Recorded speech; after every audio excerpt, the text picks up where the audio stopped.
Hi everyone, hope you're doing well from wherever you're watching this channel, depending on the time zone. Now, there are so many questions that are being raised about the issue of United States of America asking Kenya to deploy police officers to Haiti to sort out the issue of gang violence. And we know their prime minister was in this country, signed some agreement, and the only remaining thing is that Ruto has to deploy officers to Haiti. But above all, we understand that even the prime minister, when he attempted to go back home, he did not manage to set foot in his own country. Up to now, people are not even well aware of where he is, because he attempted to go to a neighboring country, Norway, then to US. With this move, Professor PLO Lumumba is also raising serious questions about the interest that the United States has in Africa to deal with the issue of Haiti, asking for 1,000 police officers from Kenya. The question is that why is it that they did not approach the African Union so that they can seek the help whereby the African Union can do a donation across, get some officers from this country, you bring together, you get the team and deploy to Haiti. Why single out one African country? That's a question that he's asking. Then above all, if they're looking for African police officers or black African policemen, they have enough in their own camp. Why not take from what they have? Kama wana sasa wale watu wa kupigana vita kule wakuwe ni watu wa Afrika weusi kama ni wale wanataka. Wako nao. But they're only coming for Kenya. What is their interest? That's the big question Professor Lumumba is asking. That is there a role that US is avoiding to play, but they want Kenyans to do that kind of job? Or what is their interest in all this? In court. Why can't the United States of America provide 1,000 policemen? If you want African policemen, you can find 1,000 in the United States police force. Why can't you go to the Caribbean and have that done? Why can't you go to Brazil and have that done? And if we are doing it, why approach a single African country? Why don't you ask for the African Union and we have a donation of forces from different African countries? I think that the Kenyan police force, and this is an ongoing thing, are being used by the United States of America to play the role that they don't want to play. Because Haiti is not a walk in the park. Gangsterism has become a way of life, has become a multi-billion-dollar industry. And when Kenyan police officers go there, they can't speak French, and if they do is a smattering of French, they will be shocked. Now, as we continue with the panel discussion, just a quick request for those who are watching and you have not yet subscribed, please consider subscribing. To our returning subscribers, Samantha, thank you so much. And again, to all our viewers, please give this video a thumbs up. Thank you so much, and back to this discussion. Now, this discussion is coming at a time when we are seeing videos and photos circulating on social media, whereby, in fact, there are disturbing footage, whereby you see the Haitian cannibal gangsters eating part of their victim. Wanakula. They roast and they eat comfortably. Something that we cannot even share on this punchline, really. Under YouTube guidelines, we cannot. But those videos are circulating on social media. They are courageously eating as if it's just normal. No wonder their gang leader is called barbecue.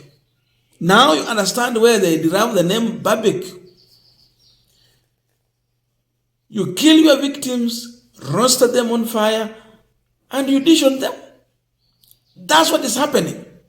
So with this move, the brutal truth here is that Ruto is taking our brothers in uniform to go and be human sacrifice to Haiti. He's taking our young men in form of a human sacrifice to Haiti, if indeed he's going to proceed with this move. That's what is bringing this discussion here again. Look at those footage if you can really get there. I've seen them. With that move, you cannot dare. Those gangsters are well trained. They have taken control of everything. We shared those videos here. The airport, the police stations across the country, key government security institutions are in their hands. Then you're talking about 1,000 police officers from Kenya to go and fight. The issue of language barrier comes in. Huko ni French. Now, wewe na Kiingereza yako huko unawezana aje? How do you communicate even if they are willing people to give some information on these gangsters? How do you communicate? Communication barrier. How do you connect if you want to connect with the police officers in Haiti? How? Wale wenye wako huko wenyeji, how do you communicate? With that, it's a huge problem. We have neighboring countries. Even US iko hapo. But they don't want to. So you come many miles away, fine Africa, to look for a solution. Many questions are being raised. So the truth is that we are heading to a mess if our brothers will be heading to Haiti. That one is a big mess. They are walking into their death trap. They are going to be roasted meat. Na watakulwa. So, in this move, it is still dangerous. And no one should support this idea. So the professor is asking serious questions here. Why Africa? And not only Africa, why Kenya? You target a country there. What interest is that? Remember, Haiti is a country that helped even US to get their independence. The men and women who fought. You check on the number of countries that they have helped to gain their independence. There are many. There are many. And now, the same country that is now full of violence. You think you can just make it easy to remove gangs from the streets?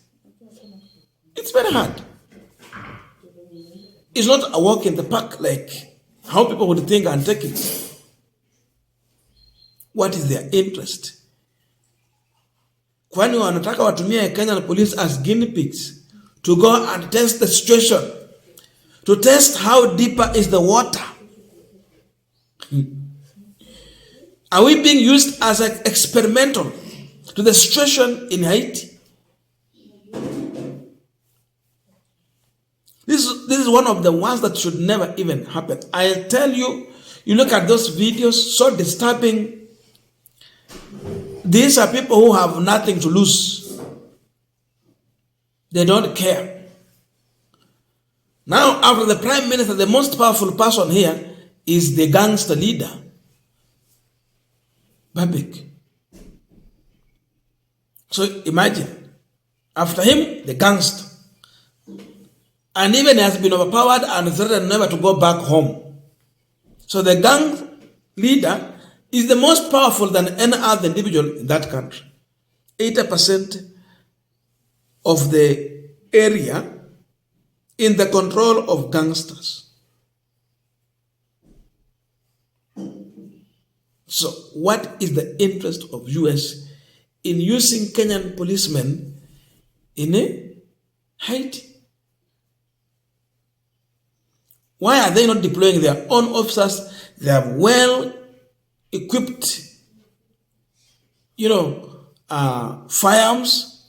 They have the best equipment ever for the war. But now, why Kenya?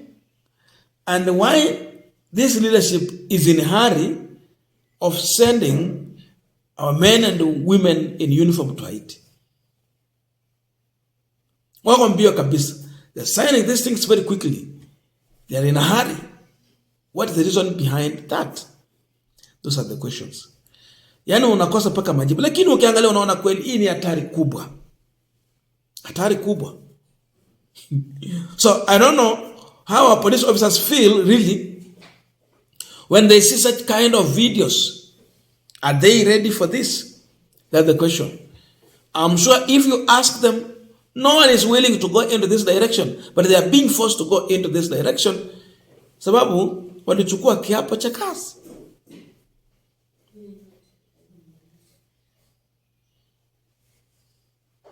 But this is one of the worst. So with all this, really, this situation is not a walk in the park. We cannot just take it easy and think that, everything is going to be well. No. And what is the interest of Kenyan leadership? This Kenya Kwanza administration, what is their interest? Is it money or what?